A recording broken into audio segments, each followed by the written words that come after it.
சாதியவாதம் மதவாதத்தின் வேர்கள்.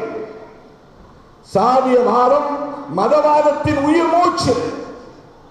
சாதியவாதம் மதவாதத்தின் அடித்தளம், பவுண்டேஷன். எனவே மதவாத எதிர்ப்பு என்பதை வெறும் பார்ப்பன எதிர்ப்பாக புரிந்து கொள்ளக்கூடாது. இப்படிப்பட்ட ஒரு சூழலில் தான் மோடி ஒரு கருத்தை சொல்லுகிறார், வாய் திறக்கிறார். அவர் ஏன் வாய் திறக்கிறார் என்பது நமக்கு தெரியாதா? எந்த பின்னணியில் சொல்லுகிறார் என்பது நமக்கு தெரியாதா? தருண் விஜய் யார் என்று நமக்கு தெரியாதா? மற்ற சாதி இந்துக்கள் அல்லது பிற இயக்கங்கள் RSS பார்ப்பதற்கும் மோடியை பார்ப்பதற்கும் தருண் விஜயை பார்ப்பதற்கும் வேறுபாடு இருக்கிறது. எந்த நேரத்திலும் அவர்களால் அவர்களோடு கைகோர்த்துக் கொள்ள முடியும், சமரசம் செய்து கொள்ள முடியும். புரட்சியாளர் அம்பேத்கரின் கொள்கைகளை, தந்தை பெரியாரின் கொள்கைகளை உள்வாங்கி இருக்கிற விடுதலை சிறுத்தைகள் ஒருபோதும் அவர்களோடு சமரசம் செய்து கொள்ளலாம். ஆனால் ஏன் இதை செய்கிறோம்? மோடி ரவிக்குமார் அவர்கள் பாராட்டியது உடனே பாரதிய ஜனதாவோடு கூட்டணி சேர்வதற்கா? இதை விட அறியாமை வேறு என்னவாக இருக்க முடியும்? பாரதிய ஜனதா கட்சியோடு கூட்டணி சேர்வதற்கு இன்றைக்கு மோடியை பாராட்டித்தான் சேர வேண்டுமா? மோடியை பாராட்டாமலே சேர முடியுமே? தருண் விஜயை சந்திக்காமலேயே சேர முடியுமே? ராம்விலாஸ் பாஸ்வான் சேர்ந்திருக்கிறாரு, ராம்தாஸ் அத்வாலே சேர்ந்திருக்கிறாரு, உதித் ராஜ் சேர்ந்திருக்கிறாரு, மாயாவதி 1க்கு 2 முறை 3 முறை என்று பிஜேபியோடு கூட்டணி சேர்ந்திருக்கிறாரு. எவ்வளவோ கடுமையான விமர்சனங்களை செய்துவிட்டு மறுபடியும் போய் கூட்டணி சேர்ந்திருக்கிறார்களே. திமுகவையும் அதிமுகவையும் பாமக விமர்சிக்காத அளவுக்கு வேறு யாராவது விமர்சித்தது உண்டா? விமர்சித்த அளவுக்கு அவ்வளவு கடுமையாக விமர்சித்துவிட்டு மறுபடியும் போய் கூட்டணி சேருகிறார்களே. கூட்டணி சேருவதற்கும் இப்போது பேசுகிற அரசியலுக்கும் சம்பந்தமே கிடையாது. மற்றவர்களுக்கு நாம் அப்படி அல்ல.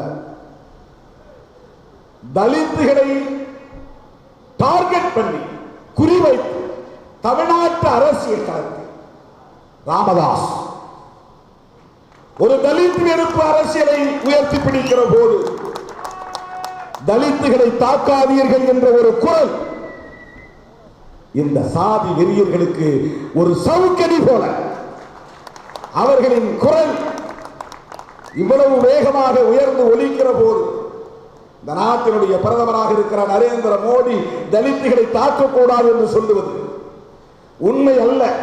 அது போலித்தனம், அது நீலி கண்ணி.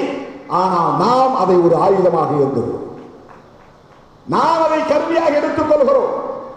சாதி வெறி பிடித்த கும்பலே இந்த நாட்டை ஆண்டு கொண்டிருக்கிற நரேந்திர மோடியை தலித்துகளை தாக்கக்கூடாது என்று சொல்லுகிற போது நீங்கள் எல்லாம் இப்படி சாதி வெறி அரசியலை செய்து கொண்டிருக்கிறீர்களே என்று அவர்களுக்கு ஒரு சவுக்கடி கொடுப்பதற்கான ஒரு அணுகுமுறைதான்.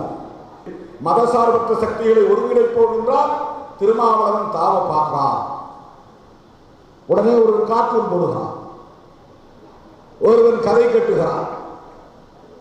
நாங்கள் 4 பேருமே மதசார்பற்ற சக்திகள் தானே.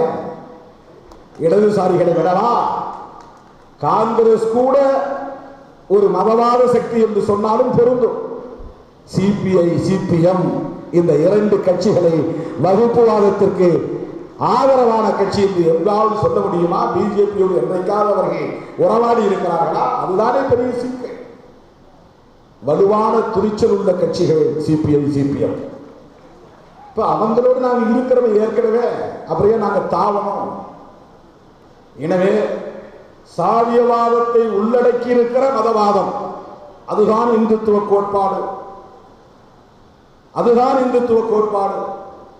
அதை எதிர்ப்பதில் தான் மத சார்பின்மை என்பது அடங்கி இருக்கிறது. இந்த மதமும் சேர மாட்டான், அந்த மதமும் சேர மாட்டான், அவருக்காகவும் பேச மாட்டேன், இவனுக்காகவும் பேச மாட்டேன், முஸ்லிம்களுக்காக நான் குரல் கொடுக்க மாட்டேன், இந்துவுக்காக நான் குரல் கொடுக்க மாட்டேன் என்று ஒரு அரசு இருக்க முடியாது. அது கண்டு காணாமல் வேடிக்கை பார்க்கிற அணுகுமுறை. ஒரு அரசு எப்படி இருக்க வேண்டுமானால் ஒரு மதத்தின் உணர்வுகளை காயப்படுத்த இன்னொரு மதத்தை ஒருபோதும் அனுமதிக்க கூடாது, அனுமதிக்க கூடாது. மத வெறியை முறியடிக்கிற அரசாக இருக்க வேண்டும். மோடி அரசு அப்படிப்பட்ட அரசா என்றால் இல்லை. 2.5 ஆண்டுகளாக வாய் மூடிக்கொண்டிருந்த மோடி அரசு, அது மோடி அரசு, மோடி அரசு, வாய் மூடி கிடந்த அரசு இன்னைக்கு திடீர்னு அவருக்கு இந்த ஞானோதயம் வந்திருக்குன்னா 2 காரணம். ஒன்று, குஜராத் மட்டுமல்ல வட இந்திய பகுதிகளில் இந்த பசு பாதுகாப்பு இயக்கத்தை சார்ந்தவர்கள் நடத்துகிற வன்முறை வெறியாட்டத்தால் முஸ்லிம்களும் தலித்துகளும் இணைந்து செயல்படுகிற சூழல் உருவாகிறது. தமிழ்நாட்டில் தான் நம்ம இஸ்லாமிய இயக்கங்கள் எல்லாம் அதை பற்றி உணரவில்லை. நான் தான் தலையார அடிச்சுக்கிறேன். நாங்கள்லாம் ஒன்னா நிற்போம் 25 வருஷமா சொல்லிட்டு இருக்கிறேன். குஜராத்தில் பத்தி நெருப்பு, தலித்துகள் நடத்துகிற பேரணியில் முஸ்லீம்கள் பல்லாயிரக்கணக்கிலே பங்கேற்கிறார்கள். இதுதான் மோடிக்கு அச்சுறுத்தல். மோடிக்கு பயனே இதுதான். தலித்துகளும் முஸ்லிம்களும் ஒன்று சேர்ந்து விடக்கூடாது என்பதற்காக தலித் மக்களுக்கு இரக்கம் காட்டுவது போல் நீலிக்கண்ணீர் வெடிக்கிறார். அவர் வெடிப்பது நீலிக்கண்ணீர் என்று தெரிந்தும் நாம் அதை வரவேற்பதற்கு சாதி வெறியர்களின் கொட்டத்தை ஒடுக்குவதற்காகத்தான். எவ்வளவு காலமா நீங்க ஏமாளிகளா இருப்பீங்க? எவ்வளவு காலமா நீங்க ஏமாந்துட்டு இருப்பீங்க? விழித்தெழுங்கள் தமிழக மக்களே, போதும் இதெல்லாம், அந்த நாடகம்லாம் போதும். உண்மையான பிரச்சனைகள் விவாதம் செய்யுங்க.